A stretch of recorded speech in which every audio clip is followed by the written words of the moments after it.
अगला श्लोक है, अगला दोहा है कि तू तू करता तू भया, मुझ मैं रही न हूँ, बारी फेरी बली गई, जित देखूं तित तू। देखिए ये बहुत सुंदर श्लोक है। इससे संबंधित एक श्लोक और कबीरदास जी लिखते हैं, आपने सुना भी होगा कि लाली मेरे लाल की, जित देखूं तित लाल, और लाली देखन मैं गई, मैं भी हो गई लाल। सेम टू सेम अर्थ दोनों का है, कुछ अलग नहीं है ना। तो इसमें कहते हैं कि तू तू करता तू भया। तू का मतलब होता है भगवान के लिए नाम, उनके नाम की बात कर रहे हैं कि मैं आपके नाम को बार बार, तू तू करता तू, यानी आपके नाम को मैं इतनी बार पुकारा, बार बार उच्चारण किया, बार बार स्मरण किया, याद किया, भजन किया कि मुझ में रही न हूँ। मुझ मुझ मतलब मेरे अंदर मैं यानी अहंकार नहीं रहा। मैंने आपके नाम को, देखिए यहाँ पे नाम की महिमा बता रहे हैं, प्रसंग यही है। इस जो ये जो आपका दोहा है, इस दोहे में ईश्वर के जो नाम के स्मरण करने के जो जीवात्मा के अंदर मतलब एक विलीनता हो जाती है, इतनी बार विलीन हो जाते हैं, यानी अगर आप नाम लेते जाएंगे तो आप उनके अंदर विलीन होते चले जाएंगे। तो नाम की महिमा बताते हुए कहते हैं कि तू तू करता तू भया। हे प्रभु, मैं आपके नाम को जपते जपते जपते जपते आप ही के जैसा हो गया, यानी आप में इतना विलीन हो गया कि मुझ में रहा न हूँ। यानी मुझ में यानी मेरे अंदर मैं यानी अहंकार रहा नहीं। मुझे पता ही नहीं कि मैं कौन हूँ, मुझे पता ही नहीं कि मैं कौन हूँ। और फिर कहते हैं कि बारी फेरी बली गई। बारी फेरी मतलब, बारी मतलब होता है, बारी फेरी मतलब होता है जन्म मरण। फेरी मतलब मैंने बताया ना चक्कर होता है, जन्म मरण का जो चक्कर होता है। बारी फेरी बली गई, बली मतलब न्यौछावर हो जाना, समाप्त हो जाना, बलिहारी हो जाना। और जित देखो तित तू, यानी मुझे इतना तक हो गया कि जन्म मृत्यु क्या होता है मुझे उसका भी समाप्त हो गया। ठीक है। और मेरे अंदर कहने का औचित्य है, मैंने इतना भजन किया भगवान का, इतना मतलब सुमिरन किया कि मेरे अंदर से अहंकार ही समाप्त हो गया। यानी मुझे पता ही नहीं रहा कि मैं कौन हूँ। अहम होता है, कहते हैं तुम्हें पता है मैं कौन हूँ। तो ये जो मैं शब्द होता है ये अहंकार होता है। मैं शब्द क्या होता है? अहंकार। रावण ने कहा था एको अहम द्वितीयो नास्ति, न भूतो न भविष्यति। एक मैं हूँ, एको अहम, एक मैं हूँ, द्वितीयो नास्ति, दूसरा कोई नहीं। न भूतो, न कोई भूतकाल में हुआ था, न भविष्यति, न कोई भविष्यकाल में होगा। ये अहम है, यानी अहंकार है।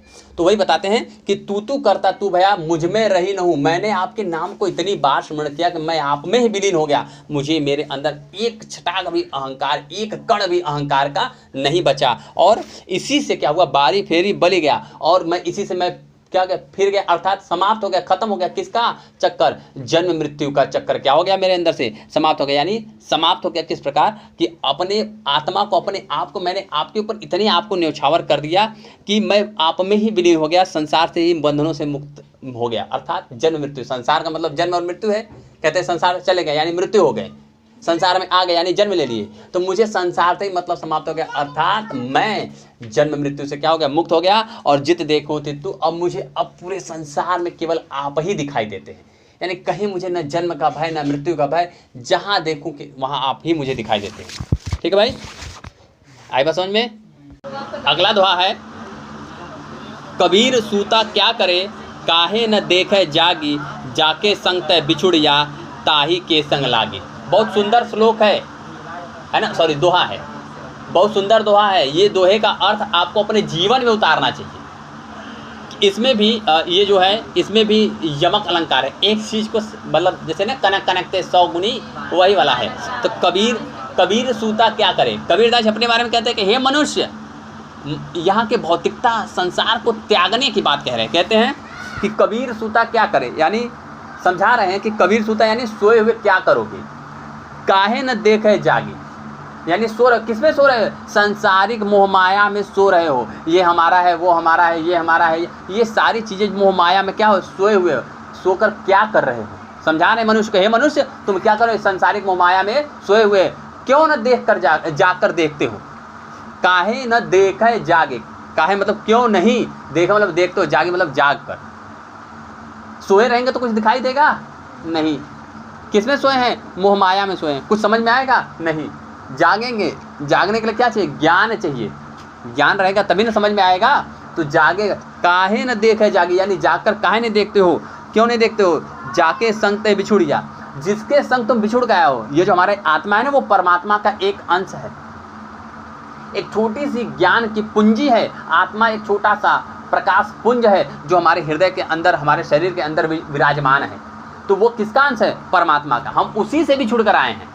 जाके संग तय बिछुड़िया, तय मतलब तुम, जिसके साथ तुम बिछुड़ कर आए हो। पहले हम कहाँ थे? भगवान के अंश में थे, वहाँ से एक अंश निकल कर हमारे हृदय में आया, तो हम जन्म लिए, संसार में आए, उसी के एक अंश है। और फिर क्या? ताही के संग लागी, उसी के संग क्यों नहीं लग जाते? क्यों? क्योंकि हम तो उसी के अंश है, जाएंगे उसी के पास। जैसे अगर चुंबक का कोई कण है, उसके अंदर चुंबकत्व है, तो वो किसके साथ जाएगा? चुंबक के साथ ही। प्लास्टिक के साथ कभी जाएगा? बोले भाई, किसी अन्य वस्तु के साथ जाएगा? नहीं जाएगा, वो उसी के साथ जिसके अंदर चुंबकत्व हो गया, यानी खींचने की ताकत। तो हम भगवान के अंश हैं और उसी के अंश से अलग हुए हैं, तो हमें क्या होना होगा? उसी के साथ जाना है, अर्थात इस मोह माया को त्याग देना है। हमारा अंतिम लक्ष्य क्या है? मोक्ष है। सिंपल अर्थ में कहे तो कहते हैं कि हे मनुष्य, तुम मोह रूपी सांसारिक निद्रा को त्याग दो, और त्याग कर क्या कर? तुम जाग कर वास्तविकता का ज्ञान करो, अर्थात वास्तविकता को देखो। क्यों नहीं देखोगे? क्योंकि मोह माया का ये जो भ्रम पड़ा हुआ है तुम्हारे अंदर, वो वास्तविक स्वरूप तुम भूल गए। इसकी वजह से ये मोह माया के चक्कर में तुम अपना वास्तविक स्वरूप क्या किए हो? भुला दिए हो। और इसी तरह कवि जो है, यानी कबीरदास जी है, वो प्रेरित करते हुए कहते हैं कि संसारिक मोह माया को त्याग दो, छोड़ दो, यह तुम्हारे लिए कोई काम का नहीं है। क्यों? क्योंकि वास्तव में मनुष्य का कोई अलग अस्तित्व ही नहीं है। मनुष्य भगवान का ही एक अंश है। कुछ महापुरुषों को कहते हैं, आपने सुना होगा कि सभी में राम बसते हैं, रोम रोम में राम बसते हैं, यानी हर कण में क्या है? भगवान का निवास है, यानी हर कण उन्हीं का अंश है। तो हमें उनसे मिलने के लिए जुगति करनी चाहिए, अर्थात उनके हमेशा क्या करनी चाहिए? भक्ति करनी चाहिए, क्योंकि हम उसी से बिछड़े हैं और अंत में किस में मिलेंगे? उसी में मिलेंगे। ठीक है भाई। अगला दोहा है 8वां, कहते हैं केशव कही कही कूकिए, ना सोइए असरार, रात दिवस कै कूक कड़ै, कबहू लागे पुकार। कहते केशव भगवान श्री कृष्ण का पर्यवाची है, यानी भगवान श्री कृष्ण का केशव कही कही मतलब कह कर के, कूकिए मतलब कूकिए, कोयल कूकती है ना, एक ही शब्द का बार बार उच्चारण करती है। तो कहते हैं केशव का, यानी केशव का नाम ले लेकर बार बार आप क्या करिए? उच्चारण करिए। आपने देखा होगा आपके इर्द गिर्द जो वृद्ध होते हैं, थोड़े से बूढ़े होते हैं, वो हर छोटी छोटी बात राम राम राम राम, या हरि हरि हरि ओम, या सीताराम सीताराम, जो भी भगवान का उनका नाम होता है, जिस भी धर्म से वो अपना संपर्क रखते हैं, उनके या तो माला लेकर जपते रहते हैं, यानी हमेशा करते रहते हैं। वही समझा रहे हैं कि केशव कही कही कूकिए और ना सोइए असरार। असरार का मतलब होता है हठपूर्वक, जिद होकर सोना, यानी केशव कहकर दिन रात हमेशा जब जागिए तब भगवान का नाम आए, राधे श्याम राधे श्याम राधे श्याम, या श्री राधे श्री राधे श्री राधे, या राधे कृष्ण राधे कृष्ण, कोई ना कोई बात बिना बात के ही कहते रहिए। क्यों? क्योंकि हठ होकर सोइए मत, यानी संसार में सोइए मत, हमेशा हर रोज़ भगवान को याद कीजिए। दुख में भी याद कीजिए, सुख में भी याद कीजिए, जहाँ रहिए, जिस अवस्था में रहिए, एक बार अवश्य जब भी सुमिरन हो तुरंत याद करिए। क्यों? क्योंकि रात दिवस के कुकड़े, रात मतलब रात, दिवस मतलब दिन, दिन रात के कुकड़े मतलब कूकने से, कहने से, पुकारने से, दिन रात के पुकारने से क्या होगा? कबहू लागे पुकार, कभी तो पुकार लगेगी, यानी कभी तो उनके पास आवाज़ जाएगी। और जानते एक क्षण का देर है, केवल एक पल में जिंदगी बदल जाती है। एक क्षण की देर है, एक बार पुकार आपके लग गई, आपके पूरे जितने भी कोटि अनंत पाप होंगे सब नष्ट हो जाएंगे, सब समाप्त हो जाएंगे और आपको मोक्ष प्राप्त हो जाएगा। जैसे आप 1 वर्ष पूरा मेहनत किए थे, एक दिन रिजल्ट आया था और 1 सेकेंड में सारे पाप आपके धुल गए।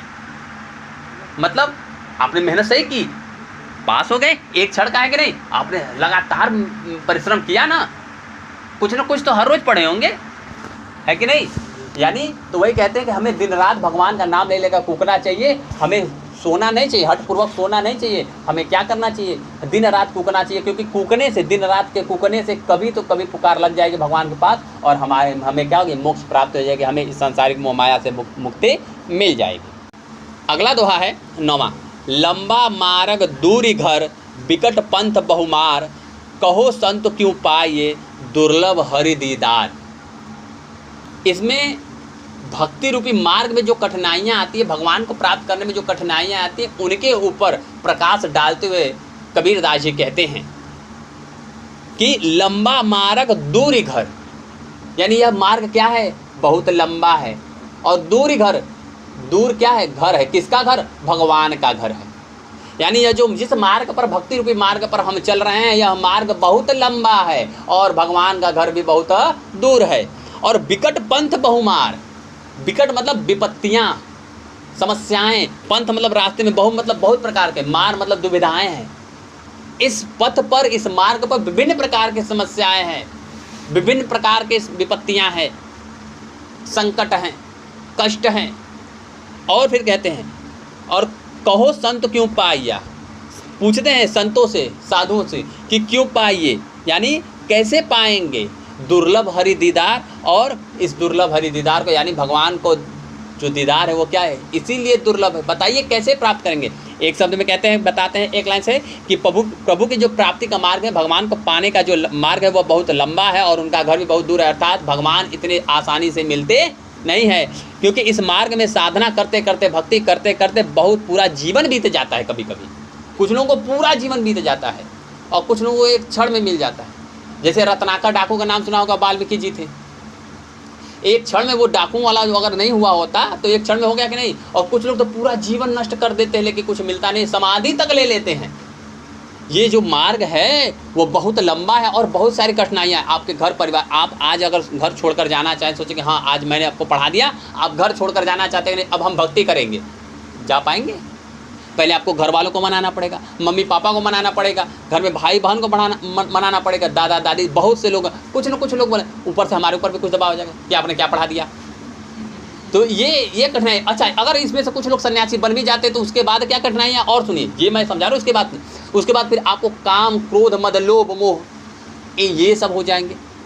फिर आपको देखिए, साधु संतों के मार्ग में बताया जाता है कि कभी भी वह क्या करते हैं, अपरिग्रह होते हैं, कोई भी चीज़ का ग्रहण नहीं, मतलब इकट्ठा नहीं करते, संचय नहीं करते हैं। जो मिलेगा, साधुओं की असली इंसानियत की 5 घर साधु मांगते हैं, 5 घर से जो मिल गया केवल वही खाएंगे और उसको बचा कर अगले दिन के लिए नहीं रखना है, संचय नहीं करना है। लेकिन जब आप साधु बन जाएंगे, कोई होता है कुछ लोग साधुओं के प्रति बहुत ज़्यादा प्रेम रखते हैं, वो आपको ज़्यादा दे दे, कोई सोना दे दे, कोई चांदी दे दे, कोई अच्छी चीज़ दे दिया और आपने उसका संचय कर लिया। ये भी कठिनाई है। लोभ नहीं होना चाहिए आपके मन में, आपके मन में किसी प्रकार का क्रोध नहीं होना चाहिए। किसी ने आपको मार दिया तमाचा, किसी ने गाली कह दिया, किसी ने कह दिया बहुत आए हैं साधु बनने वाले, बहुत सारे साधुओं को मैंने देखा, बहुत सारे दुराचार वगैरह करते हैं, तब भी क्रोध नहीं करना चाहिए। समभाव होना चाहिए, दोनों भाव में समानता होनी चाहिए। कोई आपको अपमानित करता है तब भी आप समान रहे और कोई आपको सम्मान देता है तब भी समान रहे। सुख दुख दोनों में समान होना चाहिए। साधु को क्रोध कतई नहीं करना चाहिए, गीता में भी ये बात लिखी हुई है। तो ये जो मार्ग है उसके आगे जब पहुँचेंगे तो उसके आगे और भी हैं।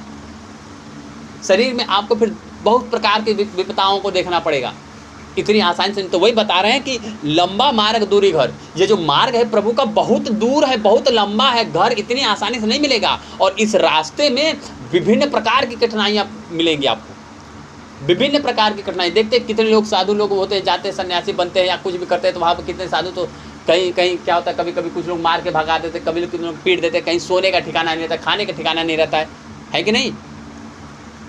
आज के ये जो मैं देखिए किसी भी संत के बुराई नहीं करता, लेकिन जहाँ तक मैं जानता हूँ, मैं ये जानता हूँ कि साधु जो होते हैं, लिखा है 5 बौद्ध धर्म में भी लिखा है, अपरिग्रह यानी अस्तेय, अप्रमादम, ब्रह्मचर्य, सत्य धर्म और अपरिग्रह, ये 5 उन्होंने बताया। उसमें एक है कि साधु कभी भी संचय नहीं करते।